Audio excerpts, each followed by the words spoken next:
بسم الله الرحمن الرحيم.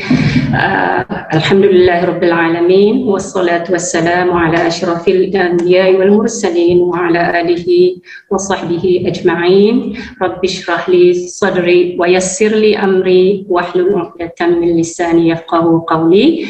Assalamu alaikum wa rahmatullahi wa barakatuh, everyone. Welcome to the second session. I'm sure you have learned a lot from Dr. Hasrina. Very interesting to talk about the Aqidah issues because, with term left and right, we see the challenges that we face. And today I will continue our course, the last class for the certificate, but of course this doesn't mean that it's all there for us to learn. Rather, this is just an opening gate for us to learn. Like Dato' had mentioned, usually even when I talk about science of the Qur'an and tafsir,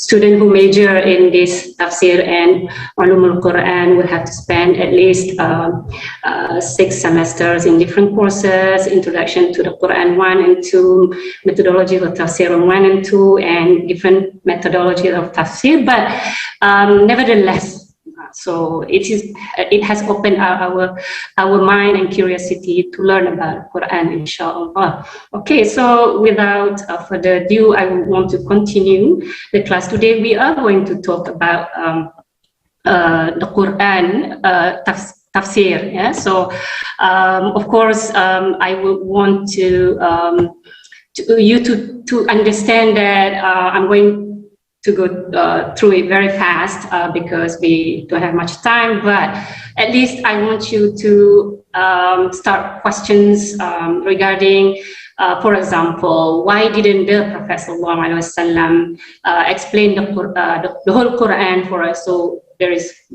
the tafsir or the Prophet ﷺ, and we are good, but he didn't. All right. So, and another question is, we have plethora of tafsir works in the world today. Since the beginning of the compilation of tafsir up till today, and people still continue working on tafsir.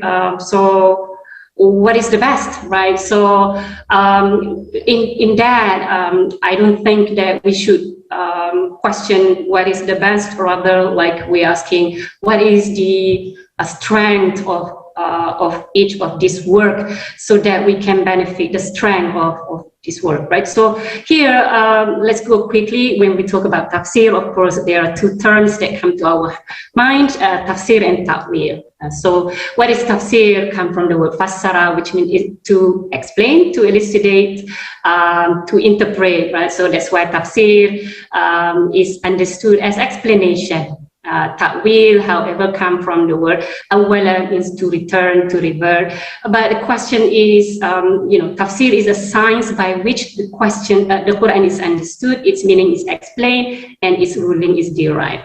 So what we understand here is that tafsir is a human effort, a scholar's effort, to try to understand and interpret the Quran. So as if we have two things here. One is the Quran, the text that was revealed to the Prophet Muhammad ﷺ via Jibril, right? And then we have learned about the history of compilation and how did the Sahaba and the Prophet himself learn from Jibril, and how did the Sahaba learn from the Prophet. So that is the text. Harfun bin harfin, right? So literally it's the words of Allah subhanahu wa ta'ala, unchangeable. But then we have tafsir. Tafsir is these scholars, ulama's effort to understand, to try to understand the Quran, this text, right? So let's answer our question why there are so many, because each human have limitation of knowledge, and this is a very consistent attitude of our ulama, great ulama.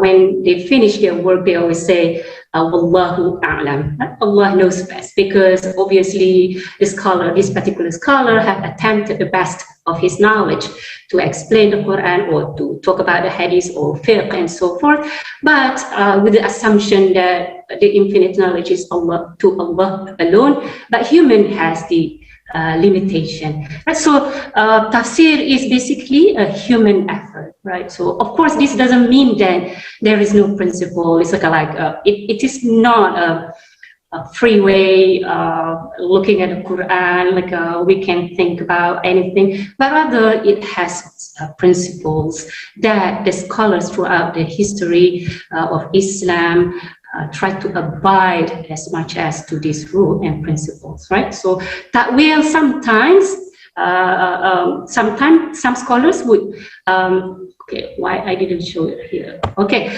some scholars use tafsir and ta'wil interchangeably, so there is no difference in terms of tafsir and ta'wil. For example, Imam al-Tabari, who is well known with his work Jami' al-Bayan and Ta'wil al-Qur'an, he used them interchangeably. So, but some modern scholars try to differentiate it. So tafsir is actually to understand or to interpret the verse, which has only one connotation. This is based on the lines of what the Prophet ﷺ taught, what the companion have taught or said or narrated or reported, while ta'wil is to choose one connotation, one meaning, one shade of meaning over the others because of several reasons. So what does it mean here? So some scholars in the Quran would understand this way. Ta'wil, of course, tafsir, we choose one meaning over one meaning of it, but ta'wil is kind of, we make a choice, right? So, for example, in Surah Tawbah here, Allah says in Surah Tawbah here, infiru khifafan wa thiqalan. So, scholars try to understand what this khifafan wa thiqalan means.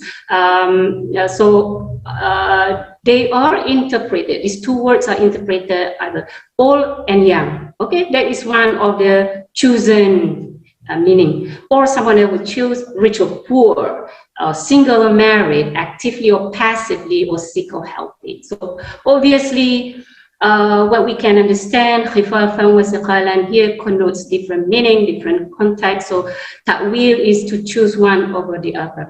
But obviously, this is how far the discussion will go.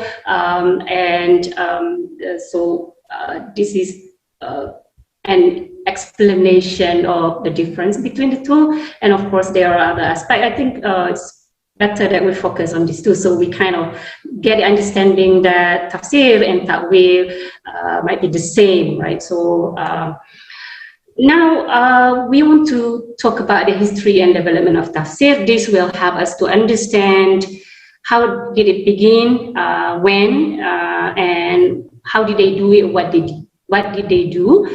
Because we want to learn now on that one thing that we have to understand, science of the tafsir started during the time of the Prophet ﷺ, right? So because this is the idea that we know the Prophet himself explained the Quran. So when we come later, what we call it, the tafsir of Quran by the Sunnah.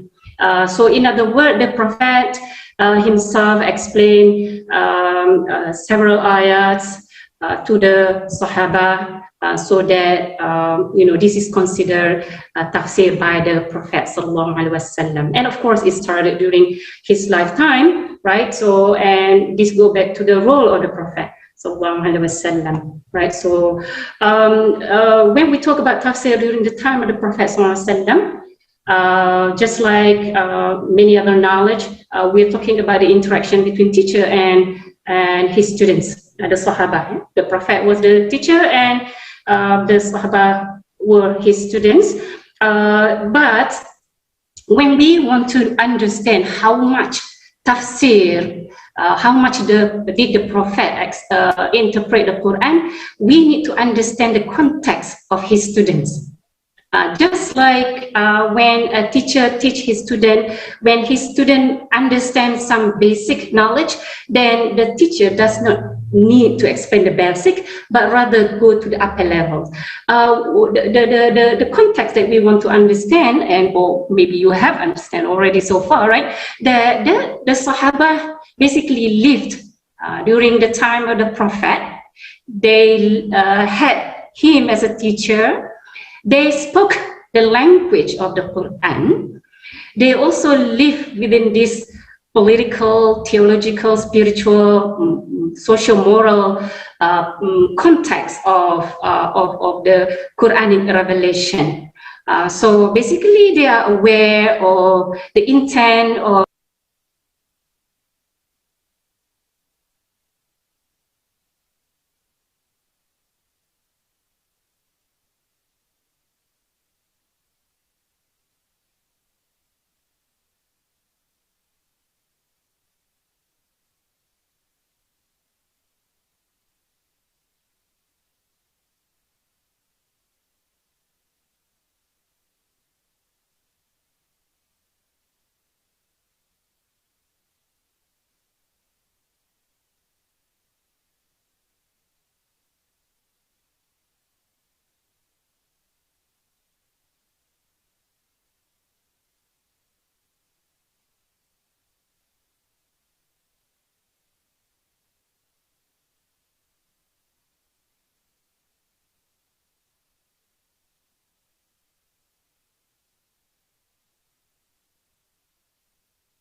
Recording in when the progress. Sahaba did not understand, or if they understood it, not in a way that the Prophet would want them to, he would explain to them. Right. So, and the Sahaba were very diligent student. This is for us to understand that Why did not the Prophet ﷺ explain everything, every single ayah to the Sahaba, to the point that we have, what we call as a so that we have tafsir of the Prophet ﷺ, right? The Sahaba, as a diligent student, they methodically learn the Quran. And so they learn the 10 verses, and then they understood the meaning, the regulation, and then only then they would proceed to the next verses. So every 10, this is just a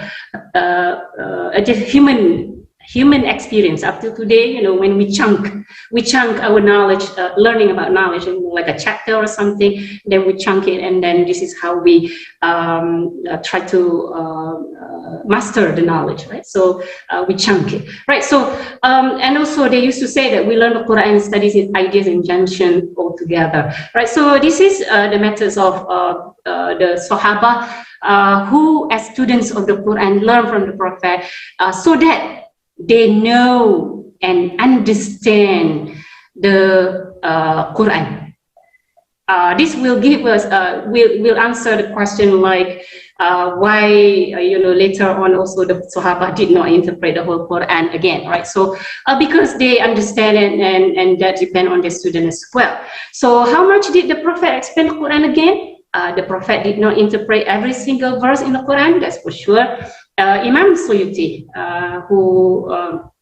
who studied this, he found that a few hundred narrations from the prophets, including the weak and the fabricated ones, in which the Prophet explicitly interpreted the Quran, which we call as the interpretation, tafsir of the Prophet, right? So only a few hundreds narration. Even then, this included with the fabricated and the weak one, right? So, but even though the Prophet did not explain everything, he left the necessary knowledge and skill for the Sahaba to understand the Prophet. He left the hadith of him, right? Saying his actions, his approval, which are the necessary knowledge for Sahaba and later generation to understand the Quran. Right? So this is the idea. And this is about the Sahaba again. Why, why they didn't ask everything from the Prophet. So they understand, and that the Prophet taught everything the Sahaba needed to understand during his lifetime. All right, so that is during the time of the Prophet sallallahu alaihi wasallam. What happened? About the tafsir during the time of the companions, right? The Sahaba, of course, as a direct student of the Prophet sallallahu alaihi wasallam, they understood the Quran, and not only that, now they have their own student, the successors, right? But this is what we pay attention to. They have the principles of interpreting the Quran. And that's why later generation up till today, we know that the sciences of the tafsir have this principle that we follow when we want to interpret the Quran. So the Sahaba have this principle and methodology that they follow. They employ this following knowledge when they interpret the Quran. First, they always use they interpret the Quran with the Quran, and we will talk about it later. What does it mean, right? So the Quran is their main source of the tafsir, and the statement from the Prophet as well, the principle of Arabic grammar and its rhetoric. So even though the Quran was revealed to them, as later on when we come to the example, there are times when other Sahabas are more knowledgeable about certain words compared to some others, and they help each other to use the Arabic language to understand the obscurity of a word. So this is very important, and they use their own personal reasoning, ijtihad. Right, so later on we'll talk about this when we talk about ijtihad. Of course, I'm sure you come across when you talk about it with your professor in fiqh, right? So, and the Judeo-Christian tradition, what we call it Israeliyat, that were prevalent during the time of the revelation, which we'll talk about it later. What is it, Israeliyat? We talk about it, we heard about it, we were scared about it, and what is it, right? So this is the idea, right? So this is the principles that the Sahaba use when they interpret the Quran. All right, the 10 Sahaba that were well known is the 4 caliphs, but Ali is the most, the one who has more tafsir narration compared to the rest, because Ali radiallahu anh, he lived longer than the other 3, and also Abdullah ibn Mas'ud, Abdullah ibn Abbas, Ubay, Zayd, Abu Musa al-Ash'ari, Abdullah ibn Zubayr, and all of these are the major companions who are known with their knowledge in tafsir. When we talk about science of the Quran, scholars usually point the authority of Ibn Abbas in tafsir, because we know that he was the cousin of the Prophet ﷺ, but he was very young, a young Sahaba. He was only 13 when the Prophet ﷺ passed. There are testimony from the Sahaba, example from the history, to demonstrate to us the authority of Ibn Abbas in knowledge. First of all, the Prophet ﷺ made dua for him, for this cousin, right? The Prophet ﷺ said, Allah give him the knowledge of the book and wisdom, and in other narrations say, Allah give him the knowledge of religion and of interpretation of tafsir, right? So, and being the Sahaba, being the cousin and Sahaba of the Prophet, he accompanied the Prophet ﷺ in many occasions. So let's see the example of the authority of Ibn Abbas, despite of his young age. Umar radiallahu anh, knowing the knowledge of Ibn Abbas, so he used to bring Ibn Abbas to the elderly meetings, but he will tell the rest of the companion not to bring any of their children, but rather he will bring, he himself will bring Ibn Abbas. And these were, were very, it was something that is, as the other Sahaba questioned this treatment. So, but to prove his point, Umar radiallahu anh one day asked them, the rest of the elderly companions, what do you understand by this ayah, إِذَا جَاءَ نَصْرُ اللَّهِ وَالْفَتْحِ, right? So what do you understand by this? And some of them gave answer, which is not very acceptable, and others are not very satisfactory. But then he asked, Umar radiallahu anh asked Ibn Abbas, what do you think about this? And this is what Ibn Abbas said. He said, this ayah is an indication from Allah to the Prophet that his life is about to end. Yeah? So, إِذَا جَاءَ نَصْرُ اللَّهِ وَالْفَتْحِ. This is the, he said that when the help from Allah comes and the conquest, then this is the sign of your approaching death. Therefore, he again used the next ayah, فَسَبِّحْ بِحَمْدِ رَبِّكَ وَاسْتَغْفِرْهُ إِنَّهُ كَانَ تَوَّابًا. Right, and then Ibn Abbas says this ayah explained the ayah before it. And Umar, of course, this is approval of the answer from Umar. Say, I do not know any other meaning to this except what you have said, what Ibn Abbas has said. Right, so this is one of the well-known narration about the Sahaba and their interpretation. The reliability of the knowledge of major companion in interpreting the Quran. They are true mufassir, right? So that is the idea. Later on, the Sahaba themselves established the center of learning of the Quran. Of course, we're talking about Quran. Of course, when you talk about the Hadith, it's also the same matter, right? And the Sahaba also did not interpret every single verse in the Quran. This is something that we want to understand, right? So during the successors here, we want to understand who were the successors, the Tabi'in, the major successors in tafsir work, for example, tafsir. And again, what were the principles that they used? Right? So this, we remember successors are the immediate generation of the Sahaba, right? So basically, they also use the Quran as source of their tafsir, the statement of the Prophet, and the Sahaba, the principle of Arabic grammar, and then their own ijtihad, just the same sources that the Sahaba did, their own ijtihad as well, right? So the Judeo-Christian tradition that were prevalent during the time of the Quran. When you think of it, of course, for them, they use the Sahaba, but the rest of the other sources are similar with the sources of the Sahaba in interpreting the Quran, in tafsir, yeah? So the successors now have their own places. Makkah, Medina, and Kufa became the center of learning for many other Islamic knowledge, including tafsir as well. These are the major Sahaba. This is what we can see. Yeah? So Ibn Abbas, Ubay bin Ka'ab, and Abdullah ibn Mas'ud, they all had their own school in different locations, different cities or major cities of the Muslim at that time. Right, so this time the scholar also did use the Judeo-Christian tradition, Israeliyat.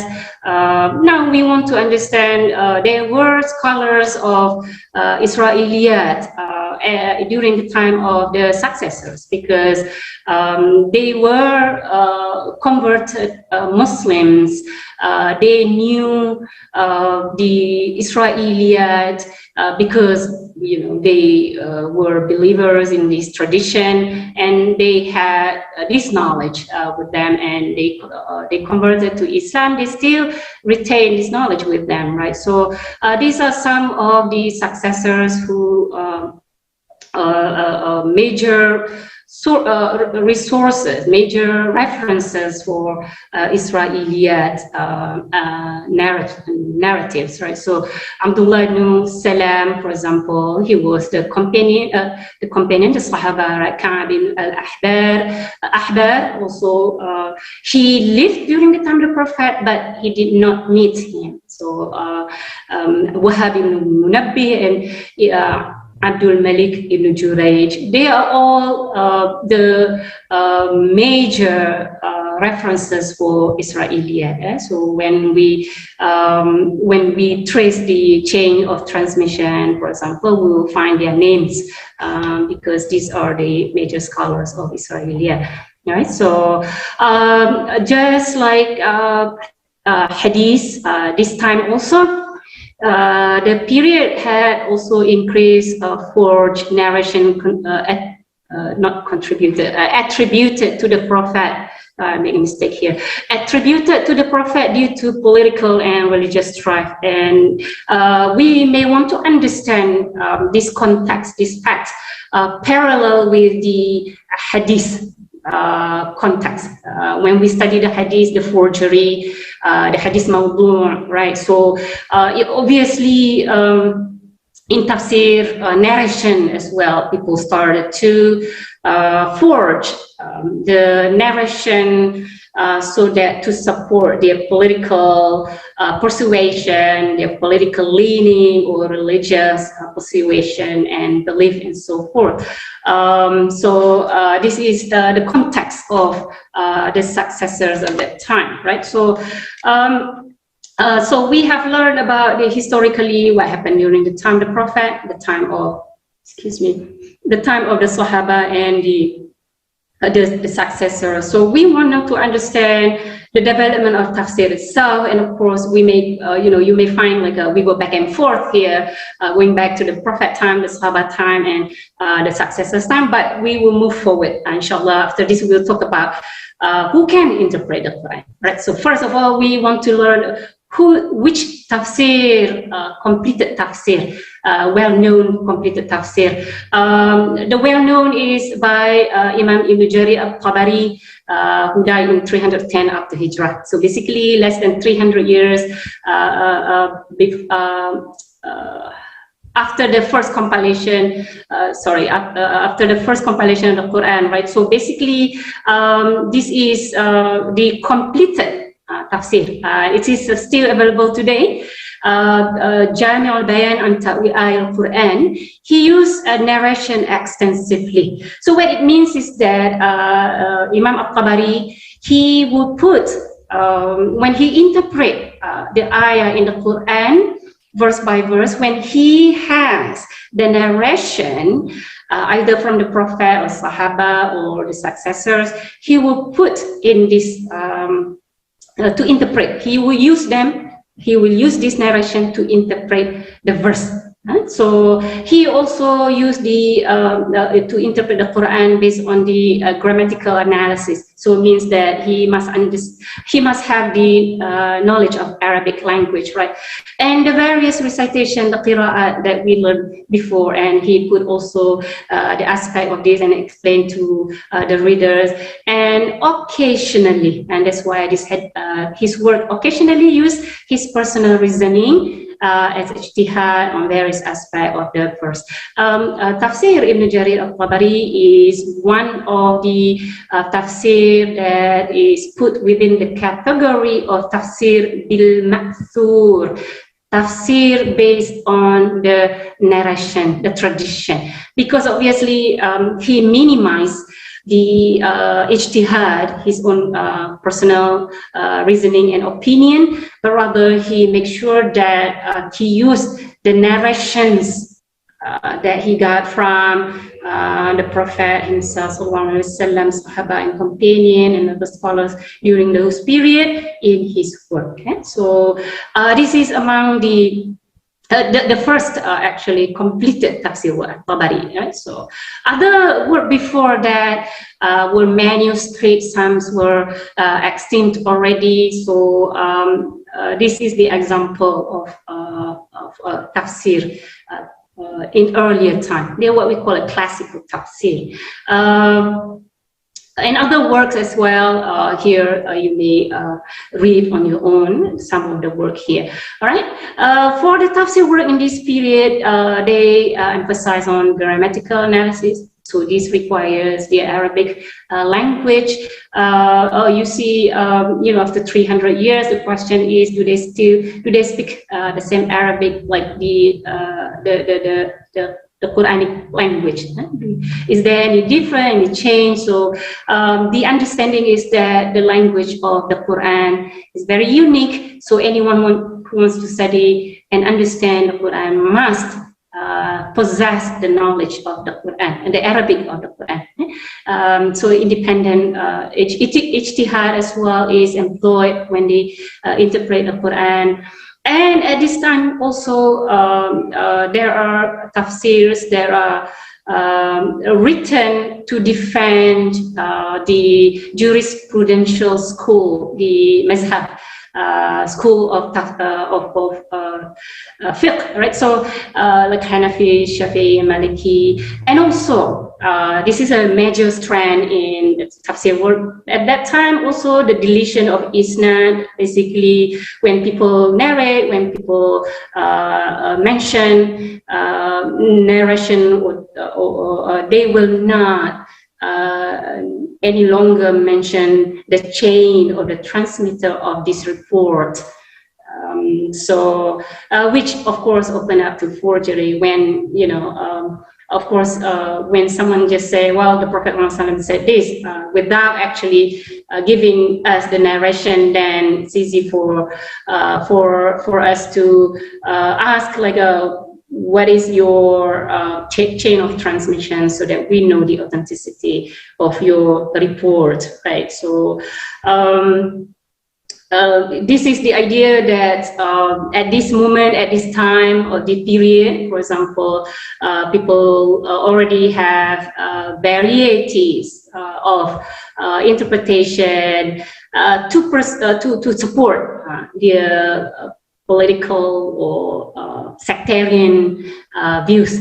So, for example, Imam As-Suyuti said that in Surah Al-Fatiha, غَيْرِ الْمَغْضُوبِ عَلَيْهِمْ وَلَا الضَّالِّينَ, those whose God are not pleased with. He said that there are 10 different opinions concerning this particular غَيْرِ الْمَغْضُوبِ عَلَيْهِمْ. So the people who God is not pleased with, whereas the Prophet has clearly explained that it refers to the Jews and Christians. So that is the idea that when the Quran, the verse or the tafsir can be used to support the political or sectarianism, right? So this is the idea.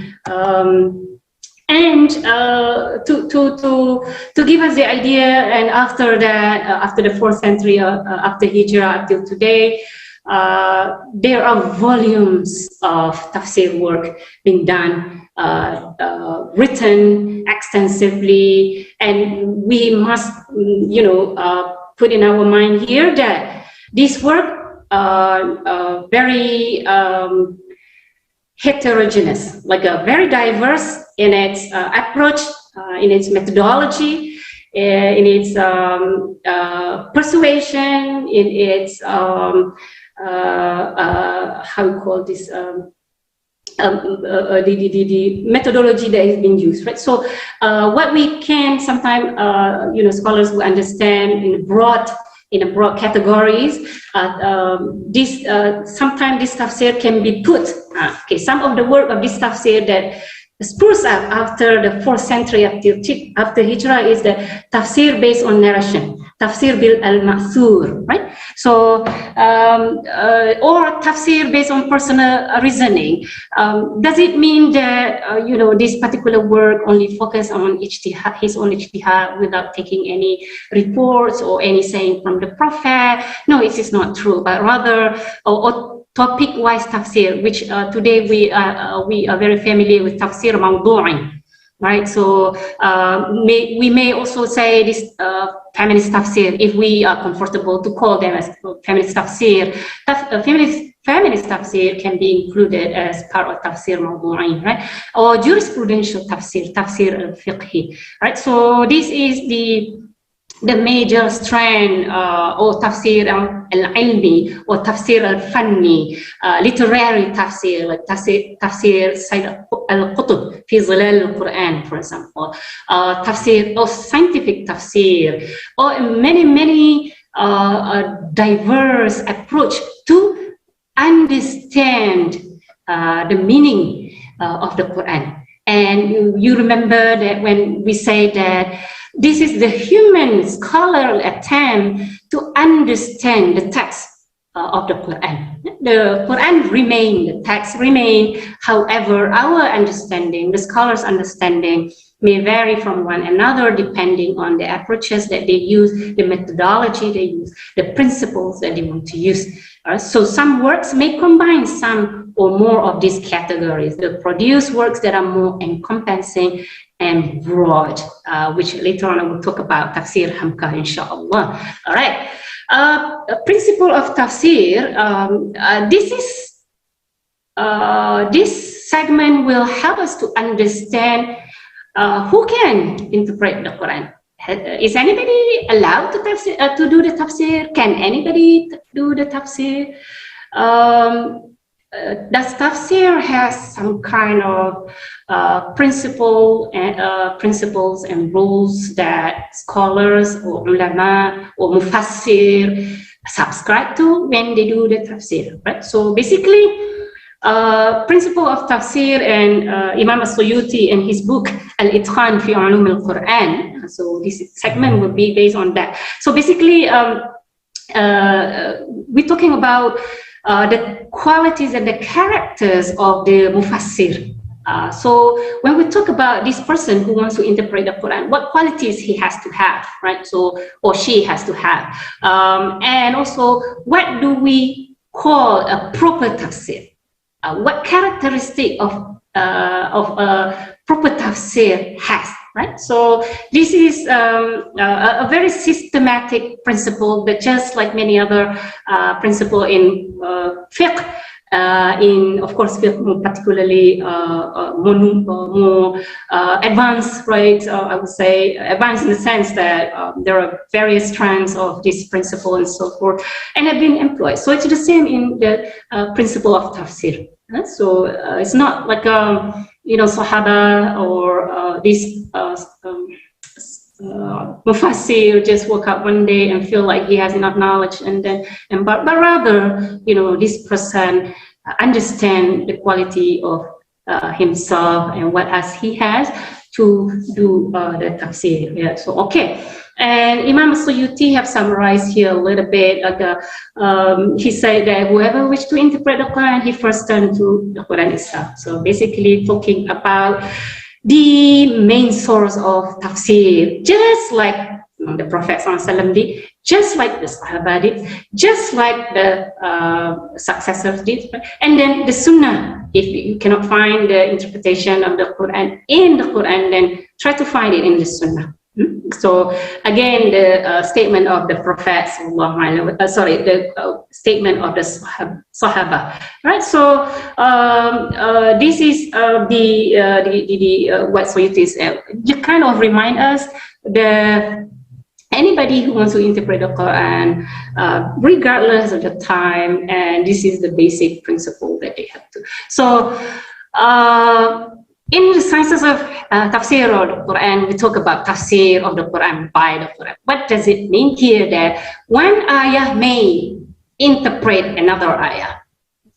So this requires a person to have the overall understanding of the Quran, because this also helps us to understand when we read the Quran, we should not most of the time to read it isolatedly, take it out of context and try to understand it. Rather, the Quran, the verses and the context with the previous ayat, or with the ayah next to it, or within the Quran itself. So it has the context. It may have the connection with one of the verses in the Quran, and this is what we mean by the interpretation of Quran and by the Quran. Okay, here Surah Al-Tariq, for example, was-sama'i wat-tariq wama adraka mat-tariq an-najmu ath-thaqib. Right. So the question is that what is Al-Tariq?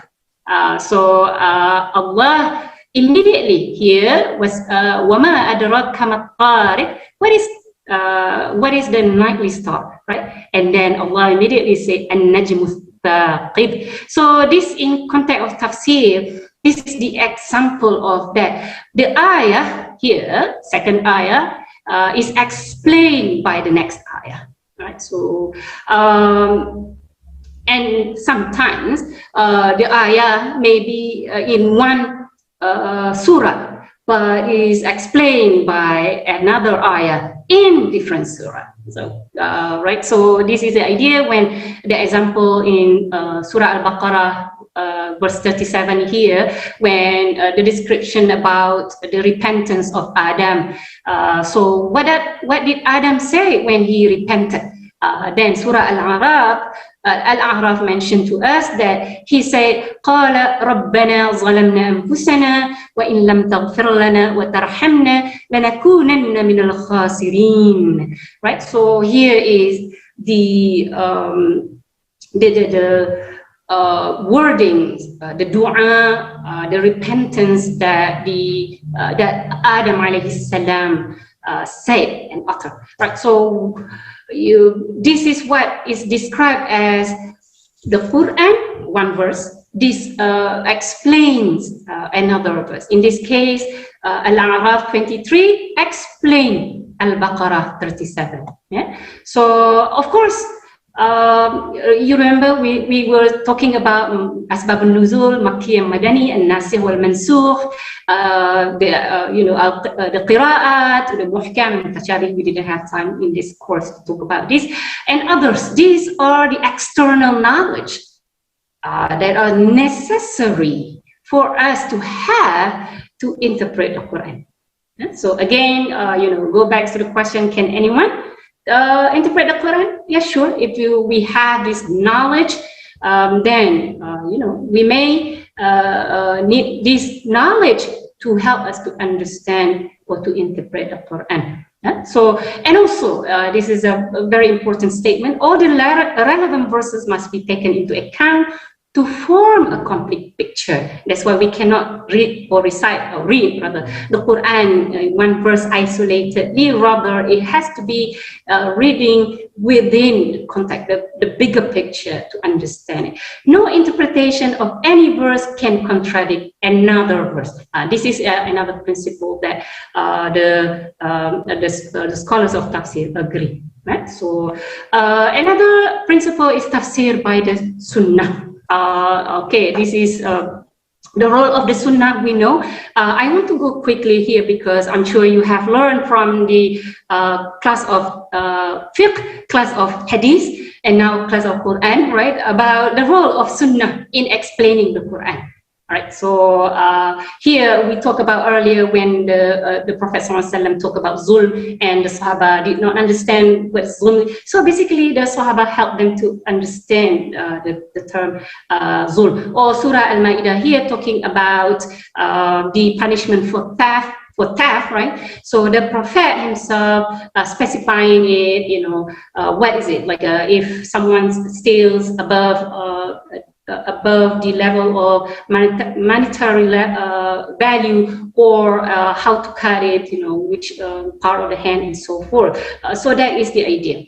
And you can go here on your own, I think, because this is, like I said, you are familiar with the role of Sunnah, the Prophet, towards the Quran, or Hadith of the Prophet towards the Quran, right? So the Prophet, sometimes emphasize it through his Sunnah that of the ruling of the Quran, for example, when the Prophet, the Quran talk about the treatment to the wife, and then he say, the best of you is the one who is best to his wife, and the best of you to my wives, and so forth. The Quran can never be understood properly without the Sunnah. I'm sure you are aware of this.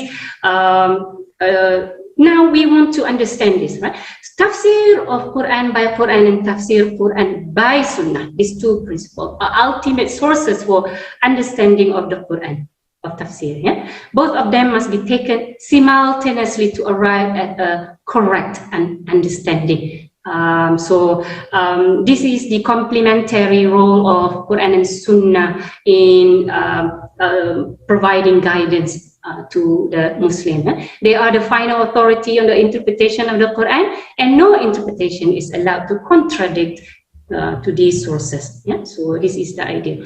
Tafsir by statement of the Sahaba. Here we're talking about who this Sahaba is and what is the authority in tafsir or in hadith and so forth, right? So what is the authority? Is that we get testimony from the Quran itself, like talking about radiyallahu anhum wa radu an, basically referring to the Sahaba. And here their knowledge is very important in tafsir because we already know, they witnessed the revelation. They spoke the language of the Quran. They were knowledgeable about the the Jahiliyah custom. Either superstition, shirk, or or they understand the context where the Quran was revealed to. They know about the custom and the habits of the other communities who coexisted with them at that time. Yeah? And they also exercise their personal reasoning. So we're talking about the the authority of the Sahaba here, that scholars agree that their interpretation, the Sahaba tafsir, is equivalent to hadith only on matters which are not based on their personal reasoning, which is, in this sense, they narrated it from the Prophet ﷺ. This is the idea. If the companion agreed to an interpretation of verse, then interpretation must be accepted, since this is considered a ijma, right? So we're talking about the authority of the Sahaba themselves. How about the successors who came after immediate generation of the Sahaba here? Scholars agree their authority is accepted, all right? So their interpretation, if they agree on it, we should accept it. If they disagree, then they should not impose their interpretation over the other group. So the idea is that the successors generation is their trustworthiness is guaranteed as generation, not individually.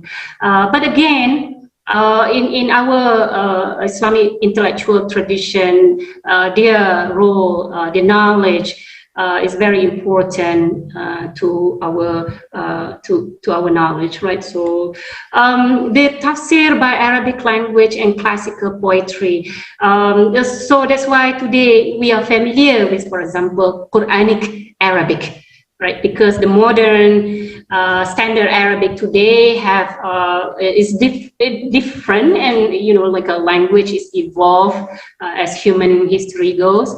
But the most important here, we're talking about the Arabic language that the Quran uses, and in the role of the classical poetry.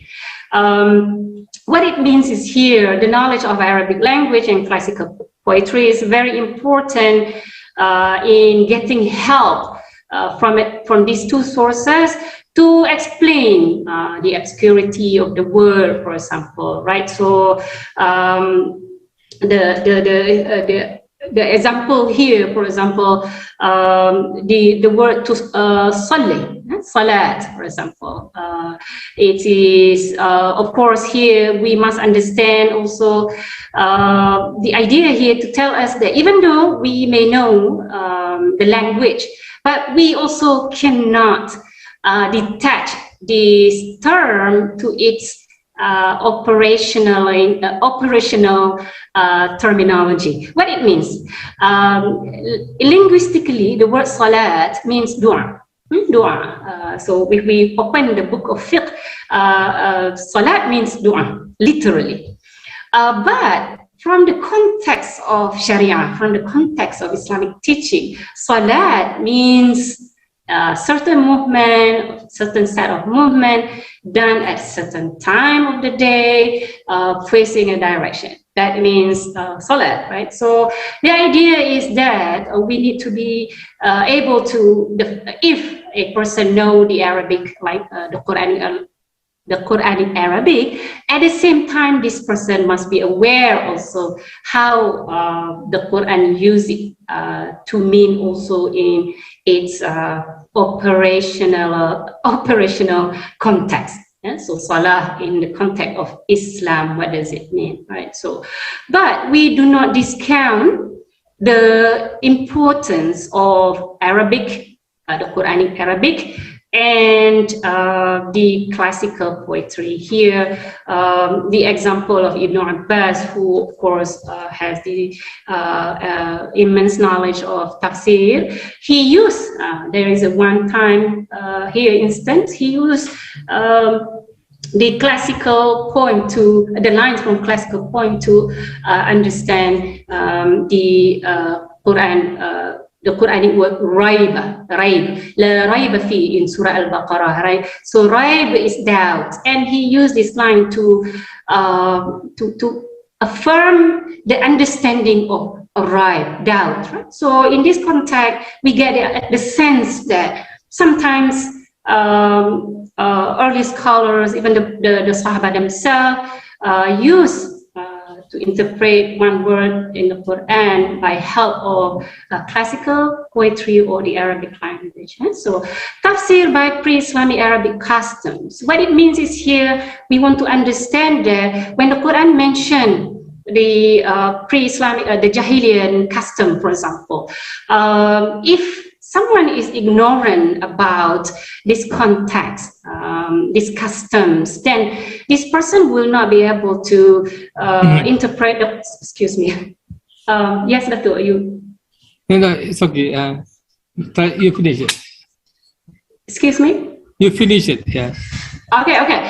So this is the Arabic custom, and that it is very important. You know, the Quran mentioned about this superstition, and if we are ignorant about it, we will not be able to relate to it, right? So Israeliyat, right? So we mentioned that the Sahaba, the successors know about Israeliyat. What is it? So this is the hadith that talk about Israeliyat.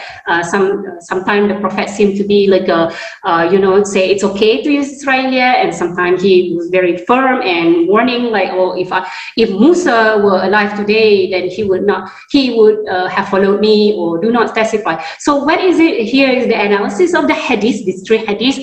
Scholars usually say that this narration, the Israeliyat, it's permissible to quote Israeliyat as long as they are not contradicting to the teaching of the Quran or the Hadith. And these narrations, however, this is agreed by the scholars, that cannot be used as a source of knowledge. Right? So why? Because we cannot identify its authenticity, and we cannot reject its authenticity, right? So because we are not know. So in Islam, if we don't know, we cannot act upon it because we are ignorant about the authenticity or reliability of these sources. So we cannot use as a source of knowledge. And also consider this. This is argument from the scholars. Also, the Prophet have left all the necessary essential knowledge to us, for us to learn about Islam, about anything that we know in the Quran and Sunnah. So our main two sources for Muslim is the Quran and Sunnah. And if we do not know the Israeliyat, or for example, we do not know the name of the Ahlul Cave, the people of cave, the names of their dogs, that are not harmful to our understanding of our religion or our Quran. Right? So this is the idea. The Israeliyat here, I hope that it's very, clear, so I want you to do on your own. So let me go to the tafsir that we find today. So here is the qualification of an exegete. We have already talked about it previously. So Imam As-Suyuti here have given us the ideas. I hope that you can read on your own here. Basically talking about, the attitude, the manners of a scholar, to do tafsir and also to learn, because this working of tafsir, interpretation of Quran, is also part of seeking knowledge. Type of tafsir by narration, we talked about this earlier, tafsir bil ra'i. But when we talk about tafsir bil ra'i, here it's not that this person used the ijtihad all the time, but rather it's also make use of the tradition narrations that we talked about earlier. And this is Tafsir al-Jalalain by Jalaluddin al-Mahalli and his student, right? So Tafsir al-Jalalain is very common to us. And Tafsir of Juris al-Fiqhi, scientific tafsir, basically the tafsir that is interpreted to explain the verses in the light of modern sciences, for example, to highlight the i'jaz of Quran from the scientific perspective. Yeah? So modern tafsir, usually this is the idea. that usually modern tafsir avoid, to warn against taqlid or superstition or against using of Israeliyah, and but to reaffirm ijtihad, independent reasoning, right? And some critics argue that this modern tafsir, however, used to combine the modern Western philosophy and Islamic thought. However, modernist tafsir, this is the idea. Modernist tafsir is heterogeneous. It means it's so diverse. For example, Tafsir Al-Manar by Rashid Allah, who also did based on his tafsir of his teacher, subhanAllah, I cannot come up with the name. Anyway, and then we find, for example, here in Southeast Asia, Tafsir Hamka, who in his work Tafsir Al-Azhar, written in Malay in the 60s, who when he was in prison in Malay language, and has been used by students, particularly during the global Islamic reawakening in the 70s, in the Islamic circle. Particularly this tafsir is one of the first in Malay language that follow the methodology of modern tafsir. So Hamka warns against taqlid, make a social critical about critics about his society, particularly for example misuse of polygamy, for example.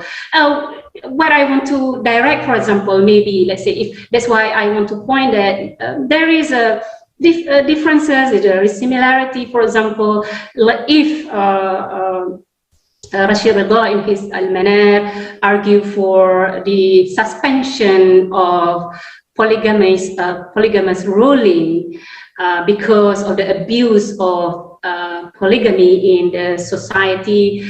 Hamka, however, does not argue for temporary uplifting of this ruling. Rather, Hamka will argue that we need to work. The ruling remains, it's still, the Quranic ruling, but we need to work in our society, the problems of our society, why there is a misuse of this and so forth. Actually, I have posted in this slide the reference for it. I wrote a paper on this. You may see at the end of the slide a paper that I wrote on Hamka. Right? Oh, okay. Here is maybe you come across what is this feminist tafsir, for example. So feminist tafsir, I thought that this is a topical tafsir, like tafsir mawdu'i, right? So some scholars who try to understand the Quranic verses in the light of contemporary feminist causes. So there is a book that you may Google, of course. We live in a world where knowledge is very easy. That's when I mentioned earlier, anyone can be a mufti these days. But the good thing about Google is that we can Google a book. The book is called Feminist Edges of the Quran, written by Aisha Hidayatullah. I repeat again, if you are interested to read about the feminist tafsir and its weaknesses and shortcomings, you may read this book. It's a very academic book. I would recommend that you read it. Feminist Edges of the Quran by Aisha Hidayatullah.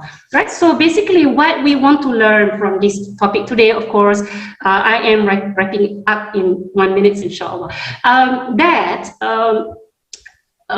why do we have, the question is, why do we still have people who want to interpret the Quran? Can we just have one tafsir and that is all? Here is something that we have to understand, that, all these tafsir are human works. So one work may focus on one approach, tafsir on fiqh perspective, or tafsir on feminist tafsir, or tafsir on literary perspective, and so forth. So we need to obviously, to read them all to understand and appreciate the knowledge that they provide. So I don't think people will stop interpreting the Quran, because the Quran is the guidance that transcends beyond 2022 and until the end of the time. So there will be people who come up with different understanding and so forth. Right? So that is the idea. I hope, of course, time is short.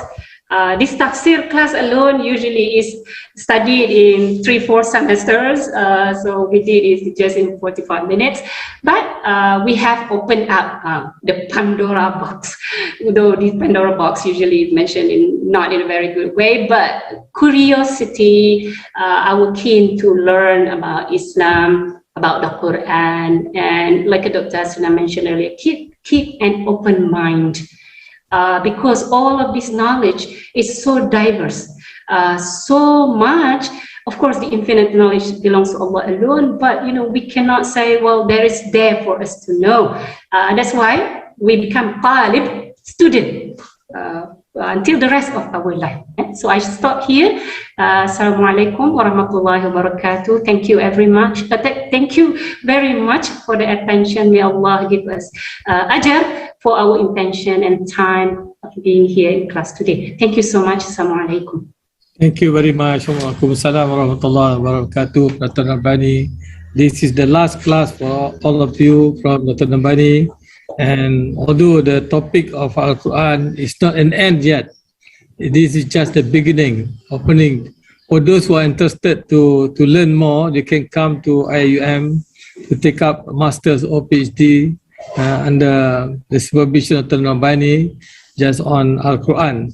So just excuse me, I see that when I say tafsir is a human work, but doesn't mean that without the principle. So it can be consistent, just like we talk about science, like a 2+1, or oxygen is available in the air. So there are certain principles that scientists follow as much as sciences, the tafsir scholars do. So it doesn't mean that when we say human work, therefore therefore we can say, wow, this is wrong or whatever, with no appreciation. And we have to also trust that the mufassir are the people who are very honest in their work, that they try their best to explain the Quran. So I'm afraid that when I say that human work, that okay, never mind, next, what is next, right? Rather like open our curiosity and less appreciating of our legacy. That's not what I mean. What I mean is that when I say human work, it means that our human attempt with our utmost ability and principle. So that's the point. Thank you, Doctor. Sorry for it. Thank you, Dr. Norbani. Since this is the last class, maybe you would like to say something, word of advice to your students in terms of studying or reading the topic on Al-Quran. Please, I give you 5 minutes, Dr. Norbani. All right, Bismillahirrahmanirrahim. Thank you. Alhamdulillah, I see a lot of questions. This is what made me always going back to classroom. I love being, student ask question, and when you ask question, that means you want to understand, and this is the best gift to teachers. Alhamdulillah. So, like I said, science of the Quran is sciences of the Quran and sciences of the tafsir is a science. It's not something that scholars come up with, no rule, no principle. So science of the Quran requires us to understand that the scholars who have left us with these monumental volumes of tafsir works have put a lot of the effort, and they were consistent. Of course, we're talking about there are some works that are used to promote and to support their political, religious, sectarianism, and this is beside the point. Just like hadith was forged, doesn't mean they are not authentic hadiths, right? So here, I want us to understand that the tafsir is moving forward, and usually tafsir is understood as explaining the context of the Quran. But we must understand one thing: the Quran is the guidance. And when we say the guidance, we must first look at the guidance. Then we will find the principle and so forth. What a lot of us do, this is what my professor of tafsir reminded us in the class. What a lot of people do is that when they want to understand the Quran, they first try to look, oh, what is this? The Big Bang theories and all of these things, and then how does it, what does the Quran say about this? But no, we don't do that. But rather, we go to the Quran, we try to understand it, and only then we take the guidance of the Quran to be our guidance in understanding those what is happening out there, scientifically, socially, feministly, whatever we try to understand. First, we look at the Quran, what it says. And this is I think the shortcoming of feminist tafsir is that when they try to understand the social context of the feminist causes and try to justify it by extracting the ayah that seem to support.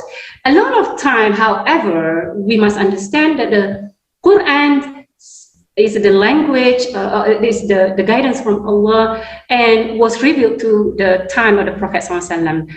So it speaks to the justice and context of the Prophet time. And however, today we understand justice causes, feminist causes, in a way that our context understand. Right, so this is